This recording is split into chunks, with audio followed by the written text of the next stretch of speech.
Hello, as always, I recommend listening at 1.5 or 2 times speed. Wanted to fill in just as far as the gang stalking and the events that accompanied that week leading up to my false imprisonment starting September 2nd, 2023. I've already laid out the larger events, but there were multiple similar things, especially in my neighborhood at the time, and especially because I was mostly on foot. I posted on my Twitter, there were other events such as cars with no license plates following me and my mom when we were in the car, and then other cars with license plates following me and my mom in the car from the apartment to wherever we went to run errands. And that was confirmed by me stopping. I was driving in one instance and I stopped and turned around and they turned into an ATM to make it look normal. I know that the guy was following us because I went to make a turn onto the highway and he turned his turn signal on, and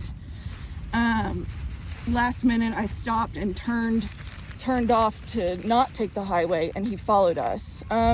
That's just one instance of the vehicle gang stalking. And I do want to make a comment here because I know so much of my audience is the TI community, which I'm really grateful for. And a lot of TIs go through the gang stalking. And yes, I've realized now that a lot of the gang stalking and the physical following is a psychological operation.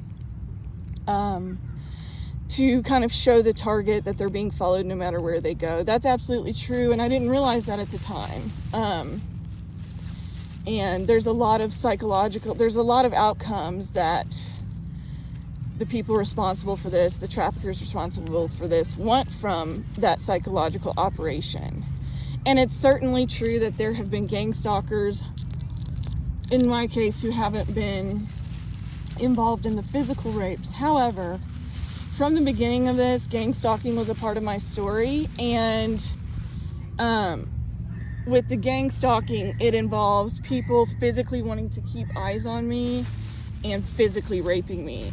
So there is a lot of overlap with the people actually raping me and the people stalking me, because this is a pimp operation, which not all TIs are physically raped. So I want to make that point.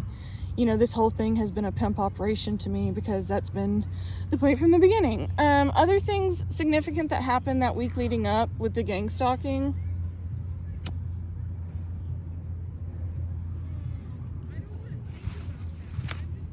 Were people approaching me on foot.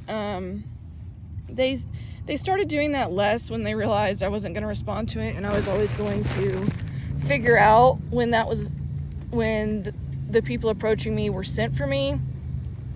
Other things is like when I would go out on my porch during that week of me going to the FBI and everything, just the sheer amount of people that they had gang stalking me grew exponentially. I know I already said that, but like in one instance, a man, I walked out onto my porch at nighttime, and at that point I was kind of scared to go to sleep, even in my own apartment with my alarm system. And in one instance, a man in my neighborhood is out there taking a picture of me. He's probably, about a football field away from me, a little bit less maybe, comes out after I come out and he's taking a picture of me. So I make that point to say that just because someone lives in the neighborhood of the target or the rape trafficking victim does not mean that they're not involved. It makes it sound like, they have a plausible reason to be there because they live there. But it does not mean that they're not involved in the gang stalking. There were a lot of vehicles with no license plates that started harassing me in my neighborhood, as far as following me around or just making their presence known. In multiple instances, there's like a roundabout in that neighborhood, in that apartment complex in Ballantyne, Charlotte, North Carolina, that I was living in at the time. and there were multiple cars with no license plates that would just park there, and nobody ever parks there. So that was definitely for me. Obviously, at the time, I wasn't fully aware of the 3-letter agencies, the extent to which they were involved in this. So, you know, for example, the information that I was giving to Desiree, which is that there are multiple vehicles with no license plates following me in my neighborhood. Well, whoever she was reporting that back to, you know, that information was being used to say, okay, we know that gets to her. We know the psychological aspect, right? We know that gets to her, and she knows that those are her stalkers, so we're going to ramp that up. You know, in Charlotte, I've said before, in Charlotte is when the more official face of this started as far as the FBI's involvement.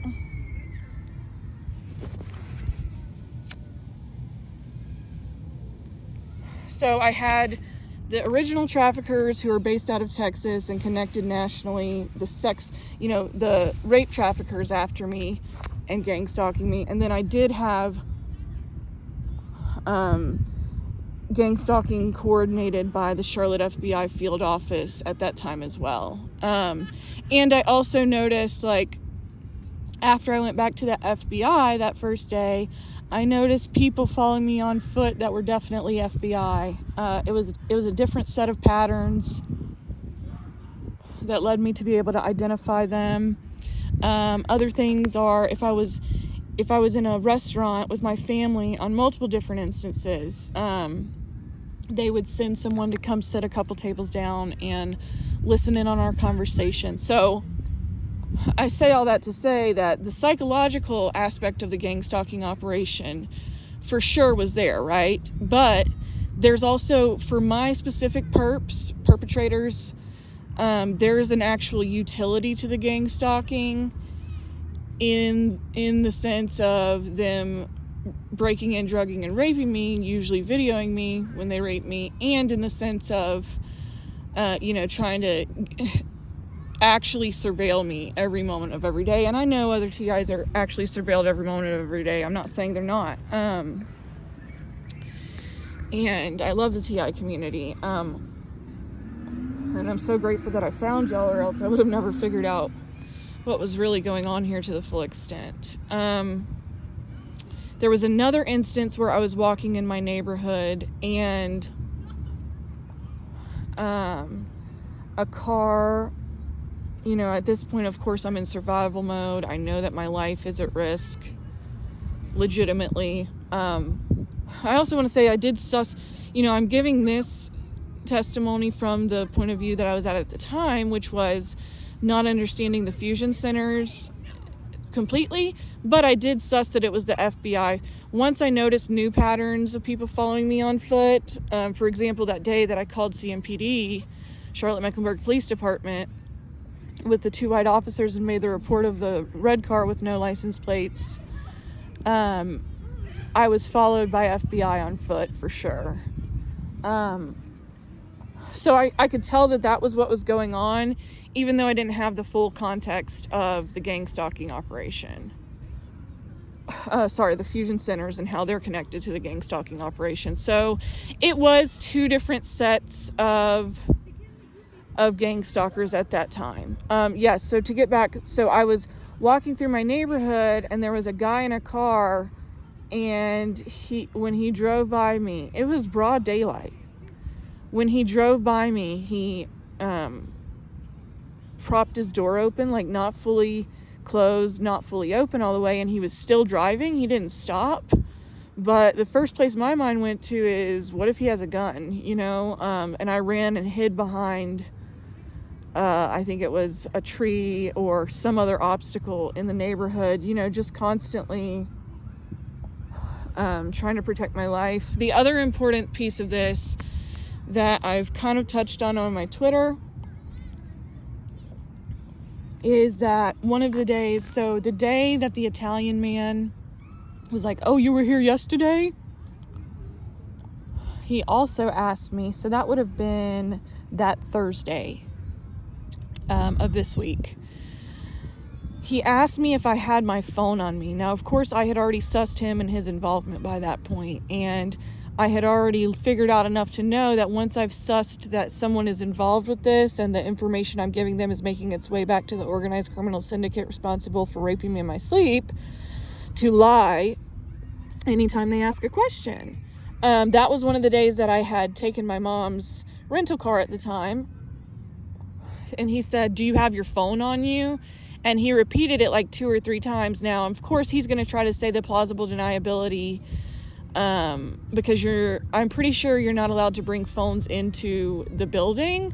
But that was not why he asked me that, because I already knew that at that time. I already knew that that I couldn't bring the phones into the foyer building. So that's not why he asked me that, because if I had my phone on me, it would have come up when I went through the metal detector, and he would have just told me to go back in. He asked me that because they were planning a hit on my life. I know this for a fact. So when he asked me that, I figured out what it was immediately, and I said, no, I don't. Now, again, remember, my traffickers are tracking my phone, but this kind of speaks to the different levels of this, and the fact that just because someone is involved, that doesn't mean he has a computer screen in front of his face showing the exact GPS coordinates of my phone. Someone in this trafficking operation certainly does, and, you know, multiple people probably do, but they do try to ask questions to get information they don't have, because that's something that he doesn't have right in front of him. And it also speaks to their internal operations, the internal operations of this trafficking ring, right? Like, he's probably reporting back to someone about me, but that doesn't mean that he has the information to know if my phone's on me. He was asking if my phone was on me because they were going to try to kill me, and they wanted to know if I had my phone to be able to call police. So I lied and said no, but I did have my phone on me. Well, after I talked to Desiree that day, that Thursday, I left the Charlotte FBI field office in my mom's rental car. Now, again, remember, he's going off information that I don't have my phone. And he's certainly connected to Charlotte criminals who are out to kill me at this point. And they're out to kill me because, you know, I'm reporting this to the FBI and they don't want to go to jail. And that's how these organized criminal syndicates work. I got on the highway. As soon as I got on the highway, a red SUV with no license plate, didn't even have one hanging in the window or anything, pulls up right beside me. The woman in the driver's seat, I pull up right behind it immediately because I knew, oh, yep, that's why he was asking for my phone. I pulled up right behind, and I started, you know, I pulled up right behind her because I said, you know, at this point they had had cars with no license plates following me, but that was new. That phenomenon was new to this, so I knew it meant a new level of escalation. As I said, back in Texas, at first they were following me with cars with regular license plates. Then once they figured out that I was taking down the license plates via the Corsicana officer who I gave the plate numbers to of my stalkers, which made its way back to the corrupt Stanford police captain who is connected to the organized criminal syndicate, they started using temp tags, which, you know, are harder to trace. Well, the whole no tag at all thing was new to this period of time in Charlotte. And so as soon as I spotted her and got behind her, I called 911 immediately. I said, there's a car. Again, it's still illegal to have no license plate. Obviously, it's not in my best interest to go into all the detail about the trafficking when I'm making a traffic report. So I said, there's a car with no license plate. I described the car and you know, made the report, said where I was. The call was to Highway Patrol at that time. I believe I was on 45 if I'm not mistaken, but don't quote me on that. As soon as she saw that I made the call, she got out of the left lane. She and I were both in the far left lane, if I'm not mistaken, perhaps the second from left.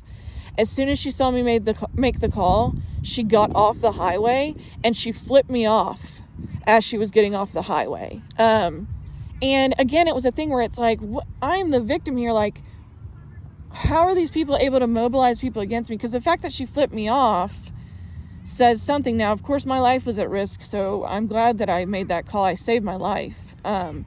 Again, they use no license plates so that if they kill someone on the street, There's nothing to tie it back to them. Now, I don't know if she had a gun and they were going to shoot me, or something that's happened to other TIs is they force a car accident. And, you know, of course, if it's a car accident, that's more plausible deniability that it was an accident or whatever. But the fact she had no tag tells me that she probably wasn't going to force a car accident. I don't know. Maybe she was, and she was going to run off. All that speculation, obviously. When she got off the so she flipped me off, and what I'm thinking is, why is she flipping me off? I am literally the victim here. I've been stalked and raped, and I haven't been involved with these people at all. Why is she flipping me off when she just tried to do something shady to put my life at risk? It's one of those things where I've had to develop the discernment to tell what's going on before it happens. You know, people might listen to this and say, well, you don't know that that was what was about to happen. Well, with all the context, I do know. And I'm glad that I acted quickly. When she got off the highway, I called Highway Patrol back and gave her description and said she just got off the highway. So that's one of those things where this whole thing has been so, you know, for lack of a better term, stressful. I have to act really quickly. That whole thing with the guy propping his door open in my neighborhood was like probably either that same day or the day after. Now, one could argue, okay, well, they were doing that as part of a psychological operation too, to make you think your life was at risk. Well, that could have been the case with that one guy who propped his door in my neighborhood, but why would he ask if I had my phone on me? If it was a psychological operation, this Italian man who's clearly connected to the lower organized criminal syndicate part of this, even though he has like a government job, he's clearly connected to the lower levels of this, right?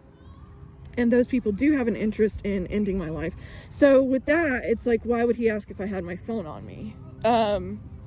One could make the argument that it was psychological to try to stop me from becoming a witness. Well, it didn't work because I kept showing up at the FBI office, but I'd rather be safe than sorry. And again, the fact that he asked if I had my phone on me tells me that it wasn't just psychological in that instance. So I'm going to stop here and continue on with the false imprisonment.